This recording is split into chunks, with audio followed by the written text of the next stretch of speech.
Allah Subhanahu wa taala pada malam hari ini. Nah, kemudian salawat dan salam kita mohonkan kepada Allah semoga disampaikan kepada Nabi kita Muhammad sallallahu alaihi wasallam. Nah, Bapak ini udah lenyap nih. Iya, Kok Bu. nggak adil lagi nih Bapak ini. Ya Jaring sinyal kami. ya Kak ya. Iya, Oke, Bu. baik, nggak apa-apa nih. Memang aja kasihan kali Eh, kawan-kawan di kelas nih. iya, oke, nggak apa-apa. Kita nunggu aja sambil pembukaan ini ya Bu ya. Iya, Bu. Baik, pada nah, nunggu lagi nih Bapak kan. Ya. Pak Ketua kayaknya nih, Pak Gunawan nih. Yang WA saya kemarin nih. Assalamualaikum Pak. Iya Bu, maaf kemarin. Nggak apa-apa karena belum ketemu orangnya ya, jadi saya seorang ibu gitu, ibu bangsa gitu. Gara-gara Mas ya nama Mas Sudi itu, Bu, mungkin Iya, pikirnya gara-gara itu Fauzanya juga gitu ya. Mas Sudi. Iya Bu, Gara-gara Fauzanya mohon juga maaf. gitu ya. Iya. Biasanya kan orang Fauzia gitu ya. Oke, baik, senang berkenalan dengan Bapak Ibu. Pada malam hari ini kita mengadakan uji komprehensif ya. Sebenarnya untuk uji komprehensif kan ujian yang sifatnya menyeluruh gitu ya. Dari materi-materi yang sudah diberikan pada khususnya pada program PPG ini. Nah, itu tuh yang di eh, evaluasi lagi ya, ya Bapak Ibu ya. Nah, untuk tampilan praktek pembelajaran itu kita bisa cek langsung di video yang sudah dikirim ya. Itu sudah dikirim ya Bapak Ibu ya. Sudah, Bu, Oke sudah Oke, Bu. langsung. sudah. Nah, kemudian untuk evaluasi sekaligus pemantapan sebenarnya kalau saya memandang ini juga sebagai menambah wawasan serta memotivasi ya Bapak Ibu ya, tidak hanya sekedar evaluasi. Nah, jadi kita di sini diskusi aja sifatnya ya Bapak Ibu ya. Iya, Jadi Bu. Oke, Bu. baik. Nah, saya mau tanya nih sama Bapak Ibu nih, terserah aja nih siapa yang jawab duluan ya. Nanti kalau mau menambahkan boleh. Nah, waktu Bapak Ibu mau nyusun RPP gitu ya, apa tuh yang menjadi acuan Bapak Ibu ya untuk menyusun RPP ya? Izin Bu menjawab Bu ya. Ya, silakan Pak Gunawan. Ketika saya membuat RPP itu khususnya kan saya mengajar di SMK Bu. Jadi Heeh. yang pertama adalah saya membuat silabus dulu Bu. Menyusun silabus dulu, dan juga disesuaikan dengan Permendikbud yang berlaku. Yang selanjutnya adalah Nah, membuat program tahunan. mhm. Ketika sudah tersusun program tahunan, maka lebih dijabarkan lagi sesuai dengan nanti akan disampaikan di pertemuan keberapa itu kita menyusun program semester. Mhm. Nah, setelah selesai membuat program semester, maka untuk jadi panduan kita ketika kita akan mengajar di kelas, baru kita membuat RPP-nya seperti itu. Kalau ketika Oke, membuat baik RPP. itu runtutnya ya Pak ya. Oke, baik. Kalau Ibu Erda, gimana tuh ya? Apa ya yang menjadi landasan atau acuan Ibu dalam merancang desain pembelajaran atau RPP ini? Yang Silakan pasti Ibu. kita, yang pasti kita kan sudah menentukan adanya KI, Bu. KI itu kan memang sudah Heeh. sudah ditentukan sesuai dengan peraturan. Terus kita Oh menentukan untuk iya. KD, kok adanya Heeh. kompetensi dasar, terus adanya indikator. Terus Ya. dari pengembangan KD yang sudah ditentukan, kita mengembangkan indikator. Dari indikator nanti kita tahu tujuan pembelajaran kita.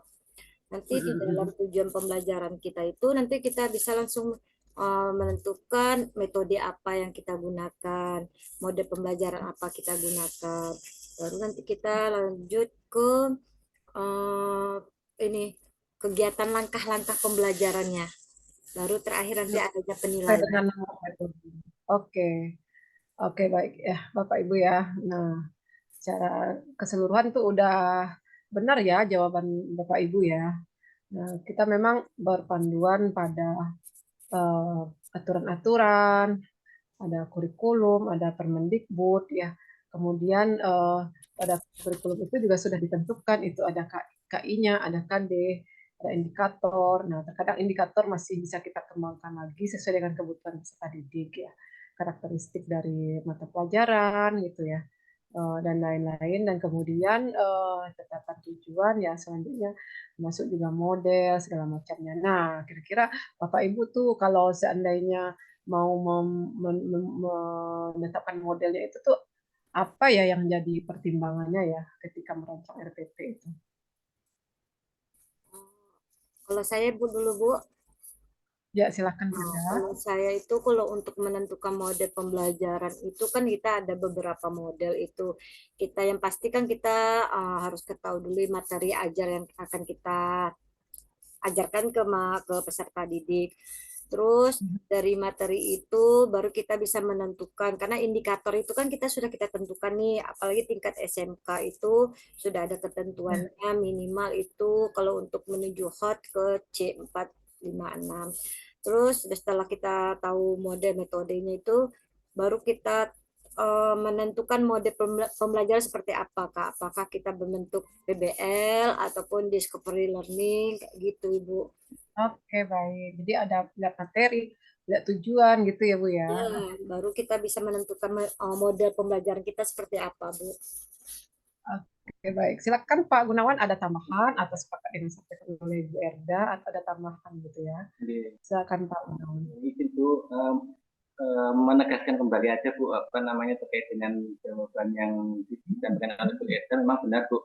Ketika kita akan menentukan model, kita harus melihat terlebih dahulu materi apa yang kita akan sampaikan, karena di masing-masing materi itu ketika kita gunakan model yang ini itu belum tentu akan berhasil. Contoh umpamanya pengurusan jenazah kan seperti itu. Ketika kita tidak nantinya tidak dipraktekkan, berarti kita harus menggunakan PBL dengan masalah-masalah yang ada di lingkungan seperti apa sih pelaksanaannya kan seperti itu. Nah, berarti kita akan menggunakan seperti itu bukan dengan model yang lainnya seperti itu, Bu. Memang benar, Bu. Harus disesuaikan dengan materi yang akan disampaikan dan juga yang selanjutnya adalah disesuaikan dengan eh, kemampuan anak peserta didiknya kita, Bu. Anak ini ketika kita menggunakan model ini dia akan meningkatkan motivasinya atau rangsangannya atau tidak kan seperti itu. Jadi kita juga melihat peserta didiknya juga seperti itu. Jadi disesuaikan juga dengan perkembangan peserta didiknya ya Bapak ya gitu ya. Ya, gitu. Baik. Nah, itu satu kita bungkus dulu ya, khusus model dan metode ya Bapak Ibu ya. Ya, Bu. Model itu bungkus lingkup luasnya, kemudian berikut sampai ke teknik gitu ya. Oke lah, kita bisa simpulkan aja. Itu Bapak Ibu berbicara tentang model tadi, apa saja yang menjadi pertimbangan untuk memilih model. Nah, sekarang kita beranjak kepada komponen yang lain yang ada pada RPP, misalnya sumber belajar. Nah, sumber belajar yang Bapak Ibu gunakan tuh apa yang menjadi pertimbangan Bapak Ibu, khususnya sumber belajar kita ambil media gitu ya. Nah, medianya Bapak Ibu menggunakan media apa gitu. Kemudian pertimbangannya apa pula gitu ya. Nah, silakan Bapak Ibu. Siapa dulu Pak Gun? Pak Gun duluan. boleh, Bu. Jadi izin Bu untuk Ya, silakan. ketika kita akan menentukan sumber belajar, yang pasti yang pertama adalah di sekolah itu biasanya ada guru itu diberikan buku panduan yang pertama. Tetapi kita juga tidak di bukan wajib, tapi kita juga harus berkembang, Bu. Tidak hanya berpaduan pada satu buku atau buku pembelajaran, tapi juga kita menggunakan teknologi yang ada, contoh internet. Karena sekarang anak itu ketika kita diperintahkan untuk membaca buku, itu akan lebih senang ketika dia mengekspresikan kemampuannya dengan teknologi yang ada, contoh Google, YouTube kan seperti itu. Itu kan ketika kita menggunakan sumber belajar. Selanjutnya ketika kita menggunakan media pembelajaran, terkhusus SMK itu adalah bagaimana kita juga yang kita guru mata pelajaran PAI ini harus bisa merangsang anak ini yang nantinya juga fokus pada jurusannya. Seperti itu. Contoh kalau di tempat kami ada jurusan multimedia. Jadi kita juga seorang guru PAI harus menentukan media pembelajarannya itu sesuai dengan anaknya nanti. Contoh kalau anak multimedia itu adalah dia fokus pada komputer, berarti kita harus menggunakan komputer juga agar anak juga merasa tertarik kalau kita hanya menggunakan buku seperti itu. Terpicu juga ya Pak ya. Ya, Bu, ya. Jadi seperti itu kalau pertimbangan saya ketika menentukan media pembelajaran dan sumber pembelajaran. Seperti itu, Bu. Oke, itu tuh ciri-ciri guru kreatif tuh ya. Jadi anaknya juga ikutan kreatif kalau gitu ya. Terpicu juga untuk kreatif, gitu ya Pak ya. Gitu. Oke, baik. Silakan Ibu Erda, gimana Ibu sependapat dan ada hal lain yang ditambahkan? Silakan. Ya Bu, saya memang sependapat sama Ibu karena sesuai dengan kurikulum K13 sebenarnya kan peserta didik yang lebih disuruh aktif lagi daripada gurunya. Jadi makanya halo Ibu, Ibu, Hilang nih, baru muncul lagi nih ya. jadi Nah, oke, silakan Ibu. Oke, silakan Ibu. jadi untuk program salah satu kurikulum K13 itu kan memang disuruh yang peran aktif itu peserta didik. Jadi dengan adanya mode atau metode pembelajaran seperti itu yang sudah kita pilih, jadi anak-anak memang suruh aktif. Salah satunya memang sumber belajar itu kita memang sudah ada buku pegangan, baik itu pegangan guru atau pegangan peserta didik. Yang kedua itu ya kita tidak lepas memang dari akses internet karena dengan perkembangan zaman seperti ini. Jadi dengan perannya aktif peserta didik ini kita tidak menutup kreatif pemikiran anak-anak itu kayak mana dia bisa menggali materi-materi yang akan kita pelajari, Bu, seperti itu juga. Oke, baik. Jadi di sini nih ada sumber belajar itu tidak mengabaikan atau turut melibatkan perkembangan teknologi ya Bapak Ibu ya. Kalau tidak ya bisa ketinggalan ya hari ini ya. Ya, benar-benar. Nah, begitu tuh. Nah, oke, dari dua hal tadi ada model, ada media. Nah, dan itu tercantum dalam RPP kita. Nah, sebenarnya yang Bapak Ibu bilang tadi semuanya itu landasannya itu adalah teori belajar gitu. Jadi di samping Permendikbud juga ya, itu teori belajar juga turut menjadi acuan kita dalam mengembangkan rancangan pembelajaran kita. Nah, itu teori belajar macam-macam ya Bapak Ibu ya, apa ya yang dikenal ya teori belajar. Ada teori belajar kognitif, ada teori belajar behavioris ya, ada teori belajar sosial. Nah, makanya kadang kita memandang bahwa pelajaran ini nih cocoknya nih dibawakan dalam kooperatif ya, dalam berdiskusi ya, berkelompok ya. Nah, ini teori belajar sosial ini yang muncul itu ya, yang yang apa namanya, yang berkaitan dengan ya apa yang mau kita kembangkan dalam langkah-langkah pembelajaran. Nah, ini ternyata teorinya adalah teori belajar sosial seperti Vygotsky ya. Nah, di sini nih diterangkan bagaimana interaksi antara guru dengan siswa, siswa dengan siswa gitu ya. Bagaimana guru membimbing dari awal dengan secara dari awal penyampaian materi atau tahap-tahap awal, kemudian berusaha memberikan kemandirian kepada peserta didik secara berangsur-angsur ya, dilepas tuh. Nah, ini interaksi guru dengan siswa gitu ya. Nah, diajarkan kemandirian pada siswa dengan diawali dulu membantu dari awal ya. Nah, secara berangsur-angsur dilepas tuh ke siswanya biar mandiri. Nah, ini adalah di antara contoh dari teori sosial, teori belajar sosial. Ada lagi teori behavioris ya Bapak Ibu ya. Bagaimana tuh kalau behavioris itu cenderungnya kemana tuh ya Bapak Ibu? Penekanannya pada pikiran, kerja otak kah, atau kepada tingkah laku kah, atau apa ya? Izin Bu, kalau apa namanya teori behavioristik itu adalah yang dimana apa ya namanya perubahan dari setelah kita belajar. Nah, fokusnya kepada situ. Jadi hasilnya perubahan ketika sebelum dan sesudah itu ada perubahan, itu adalah teori dari teori.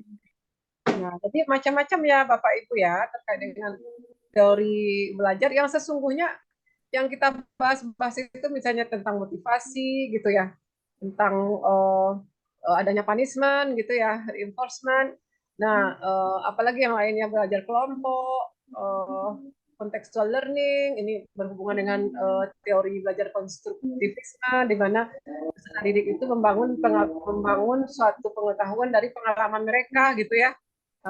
Kemudian ada pula yang tadi yang kita sampaikan, yang Bapak sampaikan itu adalah perubahan pada perilaku peserta didik gitu ya. Nah, kita menginginkan peserta didik melakukan ini gitu. Nah, kita menginginkan peserta didik melakukan A gitu ya, melakukan tindakan A, itu bisa terjadi kalau ada stimulus dari kita sebagai guru. Nah, stimulusnya itu bisa berupa motivasi ya kepada peserta didik. Nah, itu kajiannya behavioris gitu ya Bapak Ibu ya, secara tidak kita sadari ternyata itu ada di dalam teori belajar. Jadi apa yang kita rancang dalam RPP itu juga acuannya adalah teori belajar. Itu ya Bapak Ibu ya, termasuk membuat media. Media itu ya kenapa kita perlu media ya, agar ya peserta didik ini bisa memahami yang abstrak menjadi konkret gitu ya. Nah, abstrak menjadi konkret. Nah, ini hubungannya dengan apa? Dengan beberapa teori-teori belajar yang ada, termasuk salah satunya adalah teori perkembangan kognitif ya. Jadi pikiran kita sebagai manusia ini sesuai dengan perkembangan peserta didik itu berbeda-beda ya.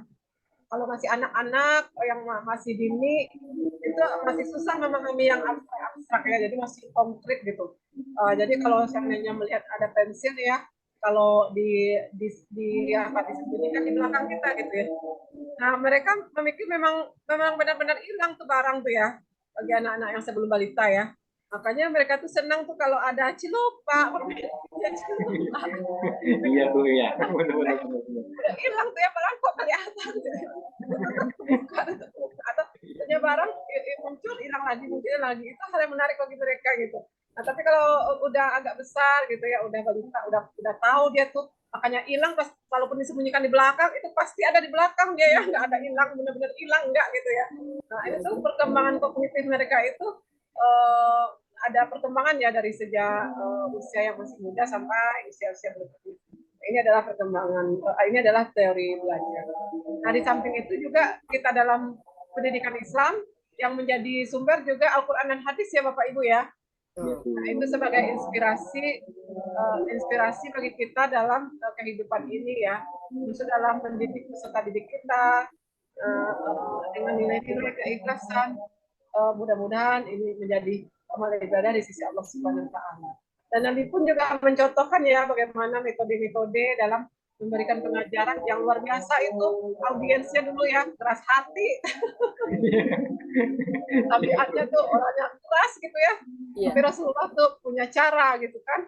Nah, mungkin dibilang kita ini yang peserta didiknya nakal, mungkin lain pula nakalnya ya peserta didik sama Rasulullah ya, sampai diudahin gitu ya. Sampai diudahin macam-macam ya tantangan yang diterima oleh Rasulullah ya. Nah, itu tuh bisa kita ambil acuan demikian, makanya kita melihat metode ini gitu ya. Rasulullah pun juga menggunakan media dengan isyarat gitu ya. Tapi kalau di teori pendidikan itu tuh bisa sebagai reinforcement juga ya, sebagai penguatan misalnya. Rasulullah memberikan media berupa isyarat, misalnya dengan gini ya tangan tuh ya, ada tuh hadis-hadis Rasulullah ya, benar, media yang digunakan oleh Rasulullah ya. Nah, ketika seseorang itu ya memelihara anak yang anak perempuan ya sampai dia dewasa, dua anak perempuan tuh ini oleh Rasulullah itu dengan isyarat gitu ya, nah, kayak gitu. Jadi isyarat itu membantu sekali dalam pembelajaran. Nah, itu memudahkan lekatnya informasi pada benak peserta didik kayak gitu tuh. Oke Bapak Ibu, nah sekarang saya mau nanya nih, selama ini Bapak Ibu mengajar ataupun setelah mengikuti PPG ini, kira-kira menurut Bapak Ibu bagaimana pembelajaran yang kita lakukan itu agar bisa kita kembangkan kreativitas kita gitu ya. Bagaimana caranya Bapak Ibu mengembangkan kreativitas dalam pembelajaran gitu. Kreativitas Bapak Ibu dalam pembelajaran gitu. Dan apa manfaat dari kita melakukan kreativitas dalam pembelajaran. Silakan Bapak Ibu. Nah, apa bentuknya gitu ya yang pernah Bapak Ibu lakukan atau yang terpikir akan Bapak Ibu lakukan nih setelah PPG ini gitu boleh juga ya. Dan manfaatnya tuh apa gitu ya. Silakan. Mau Pak Gunawan dulu, mau Bu Erda dulu silakan ya. Hmm, Kalau menurut saya, Bu, untuk mengembangkan kreativitas kita dalam proses pembelajaran setelah inilah, kalau saya pribadi, Bu, setelah saya mengikuti PPG ini memang banyak kali ilmu-ilmu yang bermanfaat yang bisa kita kembangkan ke depannya. Yang lebih spesifiknya itu dalam proses belajar mengajar kita dengan ruang lingkup di perangkat pembelajaran di RPP ini, Bu. Jadi di RPP ini jadi untuk kita bisa mengembangkan kreativitas ini, kalau saya pribadi itu memang RPP ini merupakan acuan pertama kita sebelum kita masuk ke kelas. Karena dengan adanya acuan RPP ini, dengan kita mengembangkan ide-ide, mengembangkan materi-materi yang ada, itu bisa kita terapkan di pembelajaran. Kayak gitu. Terus teknik-teknisnya itu memang salah satunya dengan menggunakan media-media, Bu. Salah satu yaitu tadi kayak PowerPoint itu sangat membantu untuk menambah kreativitas biar anak-anak itu tidak terlalu bosan. Oh, kalau jujur, Bu, kalau di sekolah kami itu seperti infokus itu tuh memang jadi bahan rebutan itu, Bu. Karena kan di sekolah kami nggak banyak itu kayak infokus tuh nggak Ya, banyak. ya, ya, ya. Jadi rebutan, Bu. Jadi kayak infokus itu kan salah satu penunjang kita dalam proses pembelajaran. Jadi dalam minggu, dalam 1 bulan itu mungkin jatah kita cuma dapat 1 kali makai infokus. Nanti giliran sama kawan lain. Jadi dengan adanya bantuan seperti itu, kita kan dengan adanya infokus, kita mengembangkan kreativitas kita berbentuk PowerPoint, kita bisa membukakan video-video yang menunjang dalam pembelajaran. Seperti itu sih, Bu. Tapi kelihatan sekali ya Ibu ya begitu sangat butuh sekali dengan ya Infokus yang tentunya mengapa butuh karena sangat membantu gitu ya sangat Ya, membantu dalam Bu. pembelajaran ya. Saya jujur, Nah, Bu, kalau saya pribadi sampai saya niat ngumpul duit beli pribadi loh, Bu, Infokusnya untuk bawa ke sekolah. Karena ya itu kondisi sekolah kami memang negeri, Bu. ya, ya, Cuma ya. dengan guru kelas yang banyak, guru yang memang pada pingin semua pakai itu. Jadi memang berebutan, apa semua jatah kita cuma dapat 1 bulan itu 1 kali.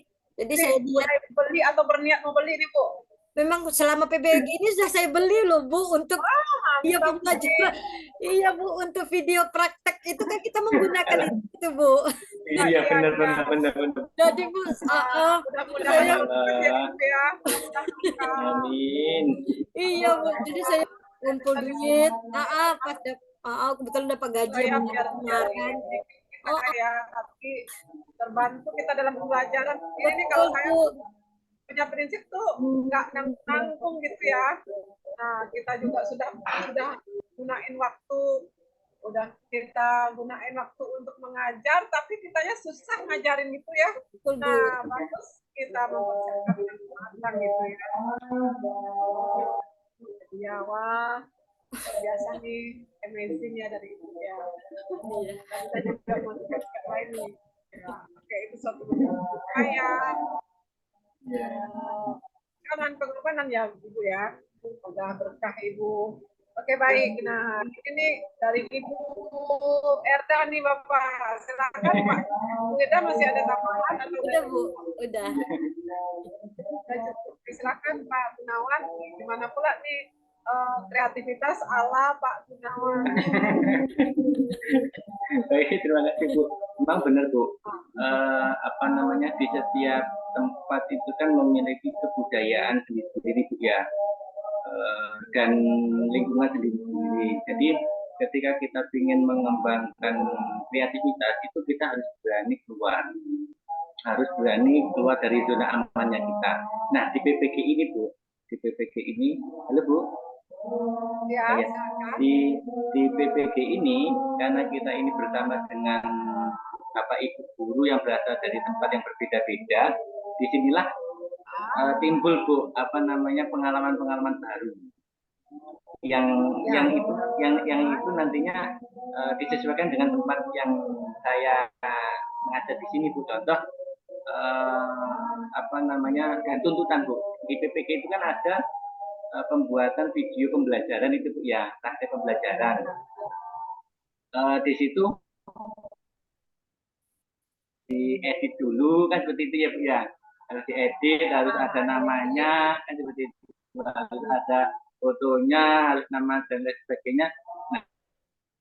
Nah, fokusnya kan di apa namanya di religinya, jadi terkait dengan seperti itu kan masih awam Bu.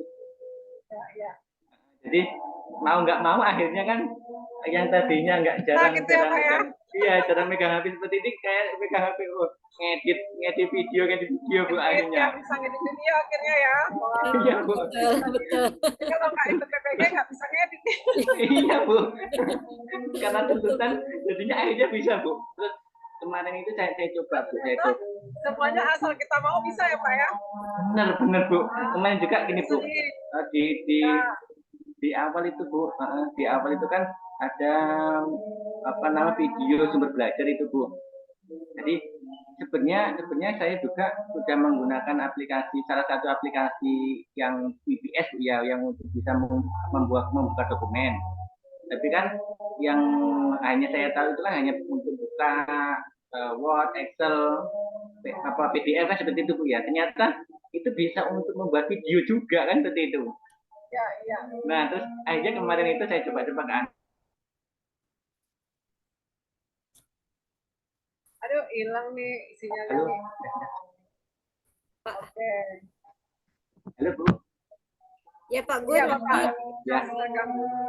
Akhirnya saya membuat apa namanya memberikan tugas ke anak-anak, ayo buat video sumber belajarnya sampean, buka materi ini, nanti buka aplikasi VPS, nanti silahkan direkam, nanti rekamannya kirim ke Bapak.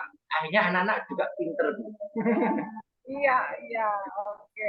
Malah hasilnya itu ternyata malah bagusan dari anak karena dia fasih bahasanya harus fasih lagi. Aduh ini malah bagus anak muridnya malah ini. Itu ceritanya. Jadi ada nambah pengetahuan baru ya Pak ya. Benar. Dapat keterampilan ini juga tambahan keterampilan nih untuk Bapak Ibu ya, Bapak Ibu didik ya. Nah tentunya ini sangat, kalau gurunya kreatif, ini anak peserta didiknya juga akan kreatif gitu ya. Jadi berbagai macam komunikasi yang bisa kita gunakan pada hari ini ya. Saya juga karena pandemi nggak bisa bikin media pembelajaran dengan foto, ada animasi gitu ya.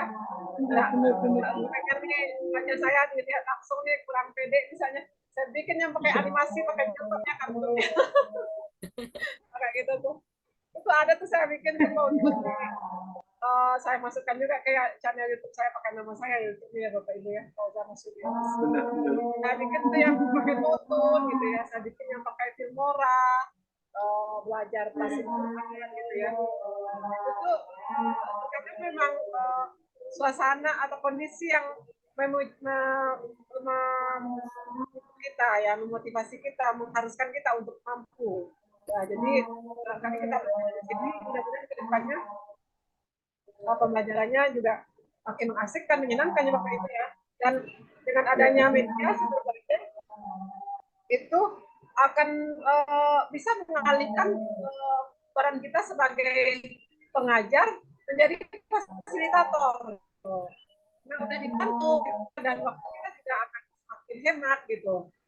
Kita sudah tidak terlalu banyak untuk ngomong gitu ya, dan bantu dengan media. Oke, itu Bapak Ibu ya. Kemudian saya nih kalau rumusan tujuan nih, saya mau tahu rumusan tujuan yang Bapak Ibu buat ya. Ini melalui model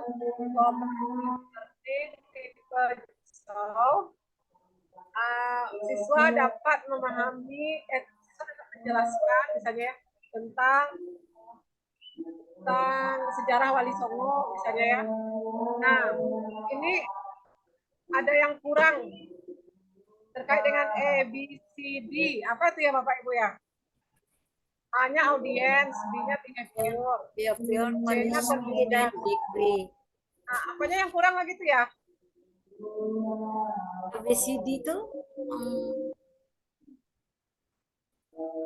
Nah, Bapak Ibu kenal nggak dengan istilah itu tuh? Jadi dalam rumusan tujuan, ini sekaligus ya Bapak Ibu ya, karena dalam bahasan PPG, untuk menilai rumusan tujuan pada RPP ini penting ini.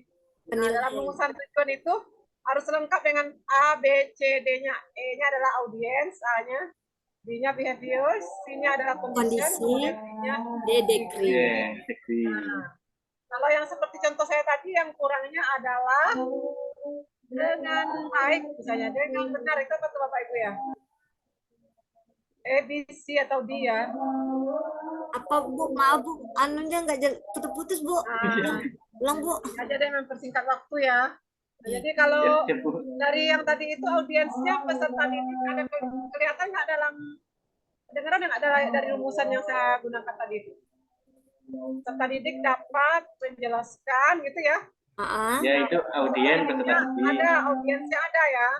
Ada Bu, ada. Kemudian behavior atau tingkah laku yang diharapkan. Yaitu siswa dapat menjelaskan gitu ya, dapat menjelaskan main gitu ya. Itu adalah behaviornya. Sedangkan conditionnya apa tuh ya Bapak Ibu ya? Conditionnya apa tuh ya? Kondisinya metode yang digunakan itu condition ya. Jadi misalnya kita menggunakan metode jigsaw tadi ya dengan model kooperatif. Nah, A, B, C baru ya, kemudian D-nya dengan baik, ukurannya ya dengan baik, dengan benar gitu ya. Nah, jadi rumusan tujuan yang benar dan baik itu adalah lengkap A, B, C, D gitu ya Bapak Ibu ya. Jadi misalnya melalui metode demonstrasi itu C-nya. Siswa ada peserta didik itu E-nya audiens ya. Dapat mempraktekkan salat jenazah. Nah, itu adalah mempraktekkan itu salat jenazah itu adalah behaviornya dengan baik dan benar misalnya. Nah, itu adalah diberi. Oke Bapak Ibu ya. Oke baik. Terakhir tentang tentang membaca Al-Quran ini lagi Bapak Ibu ya. Ya Bu. Nah, karena saya nggak enak sih sebenarnya nih jumper PAI, saya makanannya PAI ini, tapi ini dalam lembar penilaiannya harus ada membaca Al-Quran. Nggak apa-apa Bu. Nama-nama deh sangat Bapak Ibu jadi nambah amal, nambah pahala, saya dengerin juga dapat pahala gitu ya. Amin. Ya. Oke, silakan Bapak Ibu boleh dengan hafalannya, boleh dengan melihat Al-Quran. Itu silakan dibaca 2 ayat saja atau 3 ayat, mau saya pendek juga boleh. Terserah ya. Silakan Bapak Ibu. Siapa dulu ya? Eda dulu Pak. Ya Bu. Baik. A'udzubillahi minasyaitonirrajim. Bismillahirrahmanirrahim. Inna a'tainakal kautsar fasolli li rabbika wanhar. Inna syani'aka huwal abtar. Shadaqallahul azim. Shadaqallahul azim. Baik, silakan Pak Gunawan. أعوذ بالله من الشيطان الرجيم. بسم الله الرحمن الرحيم. قل هو الله أحد الله الصمد لم يلد ولم يولد ولم يكن له كفوا أحد. صدق الله العظيم. Oke, baik. Bapak Ibu secara umum udah bagus ya bacaannya ya, hanya sedikit aja dimasukkan nih.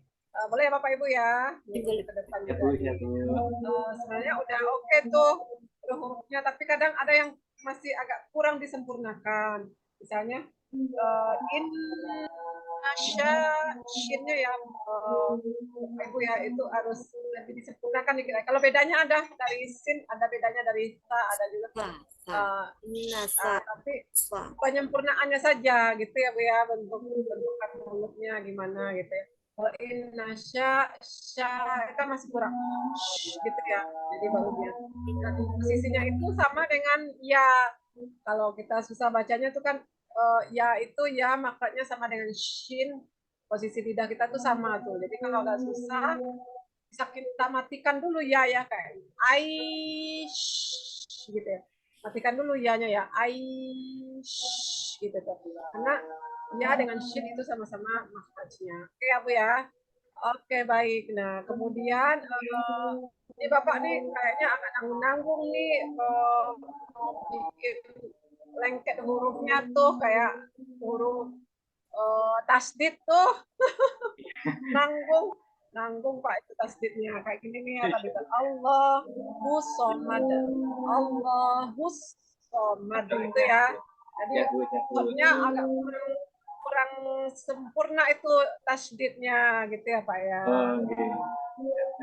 Itu juga dengan walam yakul lahu tadi itu kedengarannya walam yakul lahu gitu ya jadi yang tasdid kayaknya perlu disempurnakan tuh Pak gitu tuh.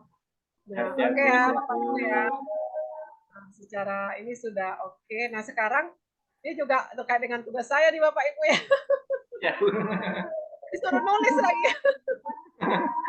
Iya, siap Bu. Disuruh nulis lagi. Ya satu baris aja udah deh satu baris aja. Silakan ditulis yang Bapak Ibu baca tadi. Lalu japri ke saya ya Bapak Ibu ya. Japri ke saya. Ya Bu. Fotokan aja Bu. Gimana Ibu? Difotokan. Iya, fotokan kemudian japri ke saya nanti saya bisa di sini nih. Ya Bu, ya. Oke Bapak.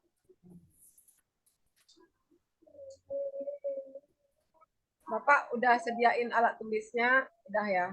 Udah Bu. Maksudnya sekarang juga Bu nulisnya?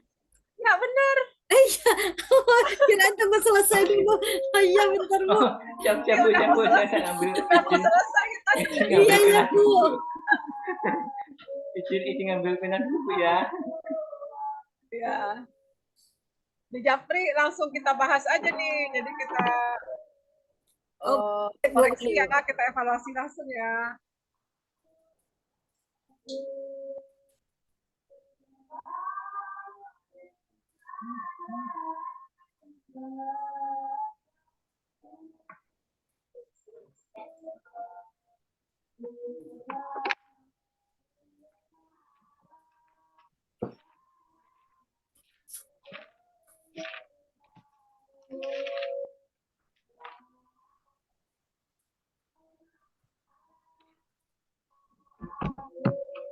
Satu baris aja Bapak Ibu. Iya Bu. Tuh Pak Gunawan tuh cukup 3 ayat aja udah selesai tuh satu baris tuh. Siap Bu.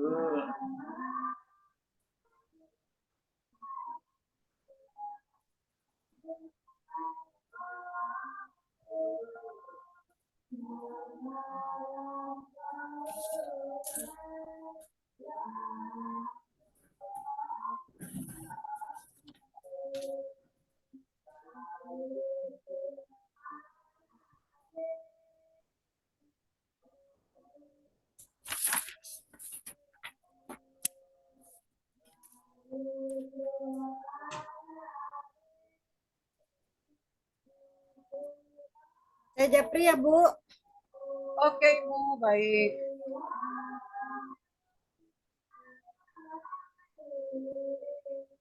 Senang nih ngobrol-ngobrol dengan Bapak Ibu nih malam-malam nih. Siap Ibu.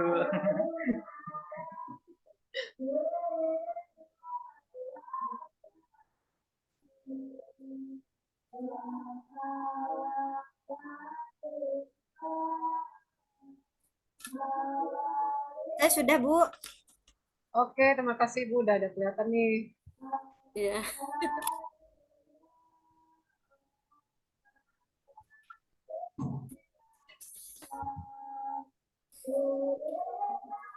Baik, Bapak sambil nunggu ini ya, kita tampil dulu nih yang punya Ibu nih.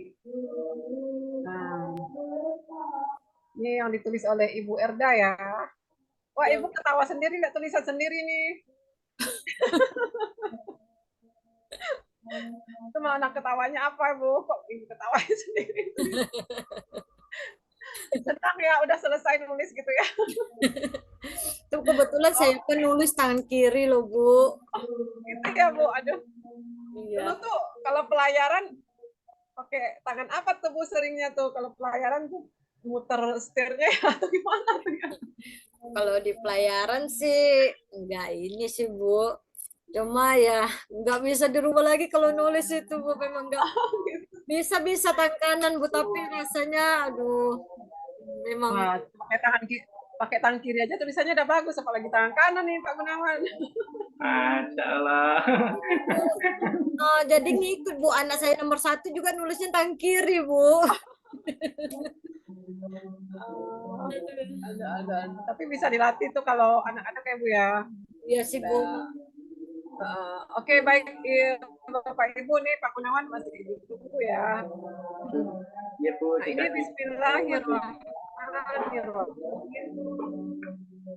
Oke, udah masuk nih punya Bapak nih. Kita lihat di sini dari segi garis garis buku ya Bapak Ibu ya. Jadi kan kalau ini kan nggak pakai garis nih ya. Tapi kita bisa mengibaratkan ada garis lurus ya. Sini. Nah, kalau dilihat dari itu posisinya di sini benar. Allah nih harusnya agak naik ke atas nih.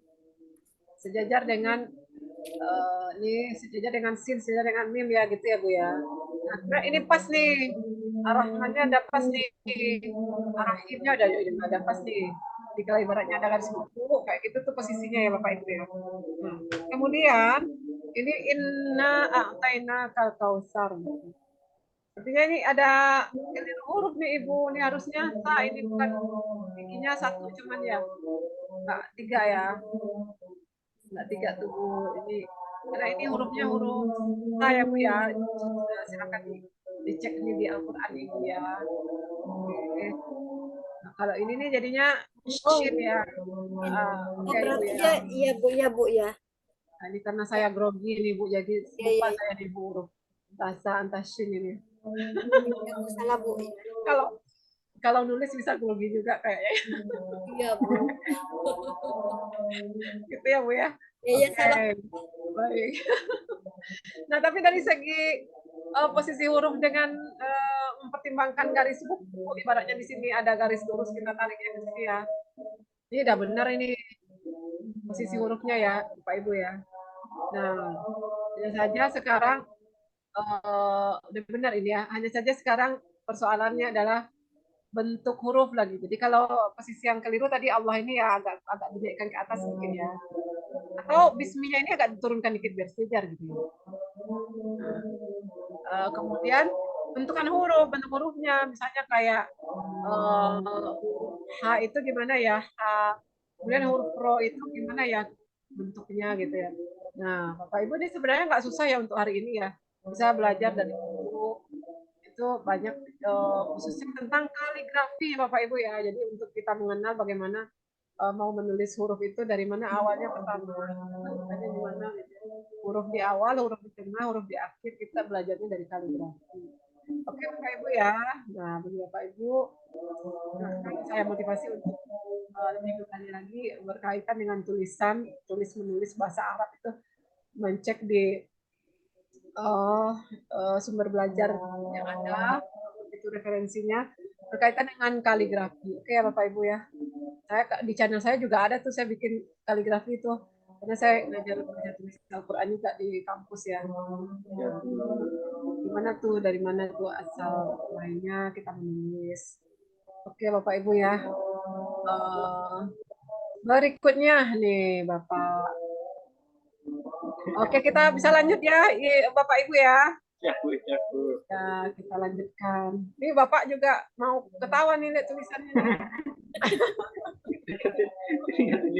yang atasnya lurus, yang bawahnya. Ketawa bahagia Pak, udah ketawanya udah tuh ya, ketawa bahagia ya. Nah,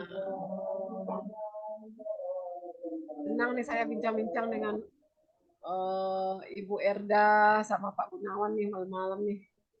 Alhamdulillah Bu. Terima kasih. Wah, tapi miring nih posisinya nih, tapi nggak apa-apa deh ya. Iya. Tulisan. Oh, anunya Bu ya, posisi fotonya Bu ya. Maaf Bu, maaf. Muternya, nah bisa diputar di sini nih. Nah, Iya, gitu. Bu, ya. Ikutan pusing ya, nggak beda. Kalau bapak sama ibu nggak pusing ya, ada yang pusing. Secara ujiannya udah hampir kelar nih ya, nggak pusing ya bapak ibu ya. Iya Bu. Bismillahirrahmanirrahim nih kayak gini nih. Ini rohnya harusnya agak gini nih Pak ya. Nah, ini juga berhubungan dengan bentuk huruf nih ya Bapak Ibu ya. Ini kalau Universitas Binnas kalau lihat dari posisi huruf garis buku ini udah benar nih ya. Garis bukunya ya. Garis bukunya udah benar. Nah, memang benar sil itu ya ininya cengkoknya ke bawah gitu ya, di bawah garis buku. Cengkoknya bawah garis buku. Nah, ini benar nih, hanya saja tinggal bentuk hurufnya ya Bapak Ibu ya. Jadi di samping posisi dia itu berada di mana ya? Misalnya huruf waw itu kalau huruf waw ini waw ini kepalanya di atas garis buku, cengkoknya itu perutnya itu di bawah garis buku. Kalau huruf lam kalau di akhir dia cengkoknya di bawah garis buku. Tapi kalau di tengah dia nggak ada di bawah garis buku ya, semuanya di atas garis buku. Nah, kayak gitu tuh. Kalau yang posisi bawah garis buku atau di atas garis buku itu kita tahunya dari mana? Kita bisa cek di Al-Quran gitu ya Bapak Ibu ya. Apalagi Al-Quran yang rapi itu tuh tulisannya tuh. Nah, kelihatan tuh beradanya di posisi yang mana. Atau di Al-Quran tuh kita bisa membayangkan garis lurus kita kayak gini kan kita bayangkan ada garis lurus yang rata-rata gitu di mana tuh garis lurus. Nah, itu kayak gitu kita menentukan posisi berdasarkan garis buku. Kemudian kalau bentuk huruf ya tidak ada cara yang lain kecuali kaligrafi gitu ya Bapak Ibu ya. Kaligrafi. Oke Bapak Ibu, baik itu saja tuh dan saya minta kesan dan kesannya nih, kesan dan pesannya nih setelah mengikuti PPG nih, baik itu dari Bu Erda ataupun Pak Gunawan, gimana nih kesannya nih, Bapak silakan atau Ibu silakan menutup ujian kita pada malam hari ini. Malah ketawa. Baik Bu, untuk kesannya terkhusus saya dan teman-teman juga pasti merasakan kesan ini. Yang pasti dengan kita mengikuti PPG ini Bu, banyak ilmu, banyak pengalaman, banyak pengetahuan yang bisa membukakan pikiran kita Bu. Bahwa kita itu guru itu tidak hanya seperti itu saja, bahwa guru itu ya luar biasa kan seperti itu. Di sini kita apa namanya mendapatkan semuanya Bu. Yang nantinya akhirnya mudah-mudahan kita semua yang ikut PPG setelah selesainya PPG dan mudah-mudahan mohon doanya Bu, mudah-mudahan diberikan kelulusan nanti dipraktekannya kembali yang lebih baik. Ya, oke, baik. Silakan Ibu Erda. Kalau saya sih pesan yang kesannya itu ya, kalau kesannya itu ya pasti banyak manfaatnya, menambah ilmunya, terus ya, yalah memang banyak menambah inilah Bu ilmu lah selama ikuti PPG ini. Kalau pesannya sih jangan tambah ribet tugas-tugas. Oke, baik. Apa namanya? Ya, mudah-mudahan ya Bapak Ibu ya, setelah di PPG ini kualitas pembelajarannya bisa lebih baik gitu ya. Karena sudah timpa nih dengan teori dan praktek nih Kak ini, mungkin praktek pembelajaran langsung praktek gitu ya Bapak Ibu ya. Dan bahkan Iya, Bu. mengajar pun tuh ada kritiknya juga ya gitu ya. Nah, mudah-mudahan ini di samping ya juga menjadi amal ibadah bagi kita semua ya Bapak Ibu ya, juga ini bisa meningkatkan kualitas pembelajaran kita sehingga kita dapat mewujudkan tujuan dari pembelajaran bisa mencerdaskan anak bangsa serta juga membentuk karakter berakhlak mulia pada diri kita. Oke lah Bapak Ibu ya. Baik, ini saya jadikan tugas aja nih, ada dimensi pengetahuan, faktual, konseptual, dan meta kognitif ya Bapak Ibu ya, itu tolong dicarikan maknanya dan contoh dari dimensi pengetahuan tersebut pada mata pelajaran PKI. Itu aja dari Bapak Ibu, silakan ditulis kemudian di aja ke saya. Ya. Oke. Tambahan ya Bapak Ibu ya. Dan apalagi ya, nah luar biasa nih saya pikir ya Bapak Ibu ya. Ini Bapak Gunawan kalau tamatnya tamatan di mana ya Pak Gunawan ya? Di Sekolah Tinggi Agama Islam Tulang Bawang Lampung, Bu. Lampung ya Pak ya. Iya, Bu. Pendidikan Islam ya. Iya. Oke, baik. Luar biasa nih Bapak Gunawan, kemudian Ibu Erda Santi yang tidak kalah juga nih kompetensinya nih dibanding dengan walaupun dari pelayaran ya, wah sampai nih Mantap, kalah nih, nggak kalah nih ya. Jadi menimba ilmunya tuh beragam ya, pasti tambah banyak tuh pengalamannya. Luar biasa beliau nih. Apa namanya penguasaan terhadap pedagogiknya bagus ya saya pikir walaupun berarti ini beliau ini tidak hanya pendidikan tapi juga pelayaran gitu ya Pak. Kita itu alhamdulillah ya Bapak Ibu ya. Jadi, tugas sebagai guru adalah tugas yang mulia sebagai pendidik dan Rasulullah pun juga seorang profil pendidik yang bisa kita contoh gitu ya Bapak Ibu ya. Baik, sekian saja Bapak Ibu. Semoga berkah pertemuan kita dan Bapak Ibu bisa lulus dalam menyelesaikan PPG ini banyak tantangan ya, tantangan yang dihadapi. Mudah-mudahan beres semua tuntas ya. Nanti akan ada juga UKIN-nya, ada juga UP-nya. Mudah-mudahan lancar. Oke Bapak Ibu ya. Sekian dari saya, sudah bisa kita tutup ya Bapak Ibu. Terima kasih atas kerjasamanya. Selamat dan sukses, semoga lancar. Billahi taufiq wal hidayah. Wassalamualaikum warahmatullahi wabarakatuh. Waalaikumsalam warahmatullahi wabarakatuh. Terima kasih Bu. Oke, itu ya. Penarahannya.